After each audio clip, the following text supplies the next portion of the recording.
Hey guys, it has been a while. I was taking a break from PoE because the game was making me too angry, and I think I skipped one build. So I'm gonna talk about Ngamahu's Flame with Nimis and returning projectiles, and also the flash mechanics that I'm testing. So this is not a full build guide. I just wanted to release this video as soon as possible to talk about the mechanics because I'm still thinking over how to set it up the way I want it.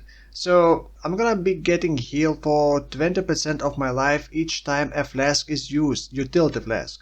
So, and I will have 4 flasks on auto. So yeah, Namahu's Flame essentially is an old item which triggers Molten Burst. It only gets triggered by melee hit, so stop thinking about all the projectile skills that can trigger it. Molten Strike is not going to trigger Molten Burst because it needs a like a melee hit. The cooldown is very short. I believe it's the same as... Yeah, actually the cooldown is the same as Cast and Crit and similar things. So it creates a Molten Burst, attacks projectiles, which almost are identical to Molten Strike.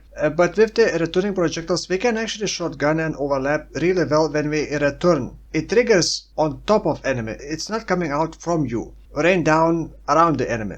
So the overlaps are not always very good. However, when we return, we all shotgun into one spot. However, the problem is we return to you and not to the enemy that procced it. So you kind of need to be standing right underneath the enemies.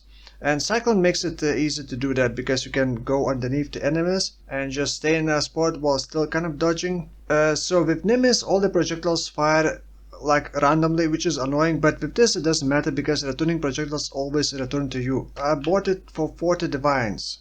It seems like Nimis price is going up again. You could use a return projectile support gem, but I think it's not really worth at that point. Now on paper I'm not actually sure. Like Nimis is way too expensive to justify how much DPS you're gonna be getting. On paper I was getting like 270,000 average hit damage with 5 projectiles with Molten Burst, and the proc rate is really good because this is like 4 times per second the proc rate. I tried using Cyclone of Tumult, but it just feels so bad. It feels great when you start cycloning. You have a lot of movement speed, but after like a couple of stacks, like you become so slow. Look at this speed. Look at this speed. Like you cannot really channel. The AoE is much bigger, so it's nice. But I switched to normal Cyclone for leveling and it just felt so much more consistent and just better. Because that way I can just be much faster and bounce between enemies. But for single target I will definitely be switching to the Transfigured Cyclone. And the Transfigured Cyclone just has more hits per second, but it does have a ramp up time. While the normal Cyclone does not have a ramp up time anymore, it has no stages. But it is smaller and less hit rate and faster movement speed. So the hit rate should be pretty good. Now the damage is, like if you calculate this proc rate, 270,000 times 4 procs per second and then times the amount of projectiles that return. So we get 5.4 million damage just with the returning projectiles if all of them overlap.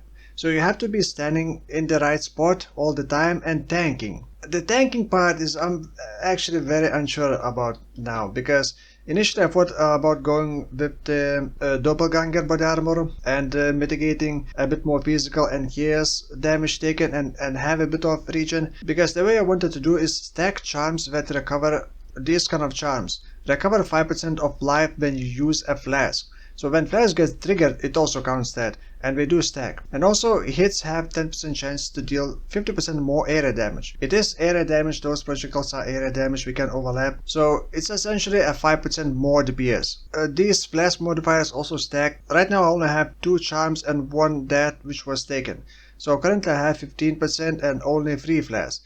I was planning on having no life flask, only 4 utility flasks, 4 of those charm modifiers, so that would be 20% of my life every time a single flask is used, and 4 flasks. So it would pretty much heal me back to full. Well, I would be proccing multiple flasks at the same time pretty much, because many of them have similar charges, like this one 30 charges, this one 30 charges. Then this one is going to be 35, and then Sulfur Flask I believe is 40 charges. So it would be some variation. And then use this one to kind of, not really semi Mage Blood, kind of invert Mage Blood, because, well, I do want to increase the flask effect, but another problem is my resistances are kind of hard to cap without the flask. And I'm gonna be changing the helmet. I also need a lot of accuracy because I'm going for the precise technique. So there are a lot of problems with this build and I'm not entirely sure how I want to solve them. Someone suggested Hinakora site, and right now it works for leveling, but ideally I would want to get an amulet with resistances and accuracy and the elemental damage of attacks. Intelligence right now is kind of fixed, so it's not really an issue. Also, I switched to Utula's Hunger because that way I can get a lot more maximum life, and then those flask modifiers are going to be more efficient because that 5% is going to recover more of my maximum health. And with Utula's Hunger I get more maximum hit taken for elemental. But the physical and heals is not really going to be that much better. In fact, heals hit taken is going to be even worse. So I kind of need to get a lot of accuracy. This will be replaced. I need to get a lot of accuracy on rare items. I already have the gloves on rare items, and also get enough resistances and get also here's resistance as well. And I have to avoid getting too much life. So right now it's like very close to the limit of how much I can have. And this is at 5.5k life. I actually wanted a bit more life. So I also have to avoid getting jewels with life, or I don't know, figure out how to get more accuracy. Right, to finish off the talk about the flask. Essentially stacking flasks like these gain free charges when you are hit by an enemy. You cannot self-hit in any way to fill these flasks anymore. It has to be a true enemy hit now. So set up 4 of these, you get hit essentially, you recover flasks, and then they get auto used when they reach full and they heal you all the time. However, it's not gonna be one hit back to full flash charges.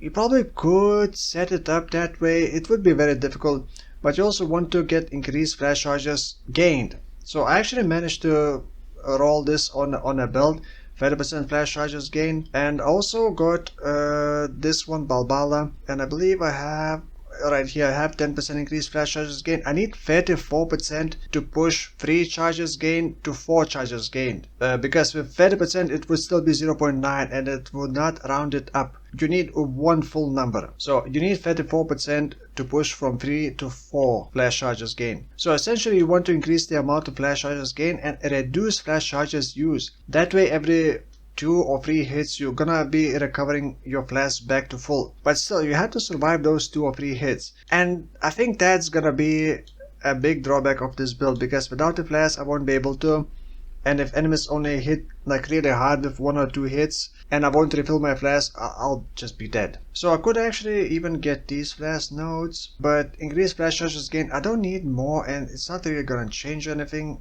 against single target. Although the traitor Balbala could maybe push this to 6 charges every 5 seconds. I'm gonna leave Path of Building import code, the planned version, in the video description, but yeah, I don't know. This is probably not really gonna be very consistent defensive mechanic, but I really like the idea of using this build. It's kind of like a poor man's Mage Blood. If you got Mage Blood, you could get a lot more value out of this. I have seen in PvE Ninja a lot more tanky versions like champions, and there are so many different ways you can set this up. By the way, I'm going for Chieftain plus Elementalist. I needed more intelligence, so kind of Elementalist works really well. It gives a lot of damage, Chieftain as well. And strength is also converted into damage because of Iron Grip, so it kind of works well. Could it be better? Sure. Is it worth going for extra projectiles?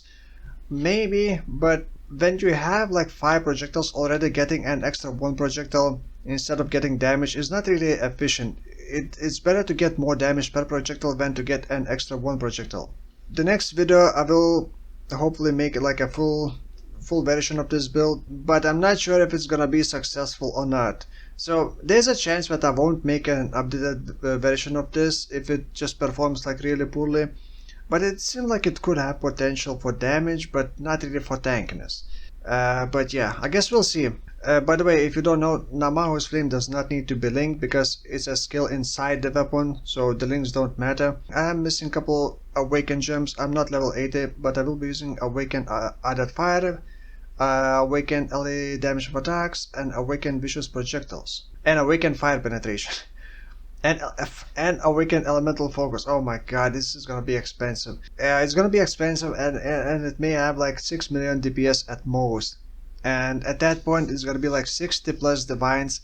Yeah, 10 divines per 1 million DPS does not sound very good, especially because it's also not a very tanky build. But I essentially wanted to do something with this flask mechanic because I don't know how many leaks ago there was a thing with flask, and you could actually, before we nerfed it, you could get like 7 flash charges when you are hit by an enemy, and using hiltless sword was counting as being hit by an enemy. So you could just absolutely get crazy life recovery.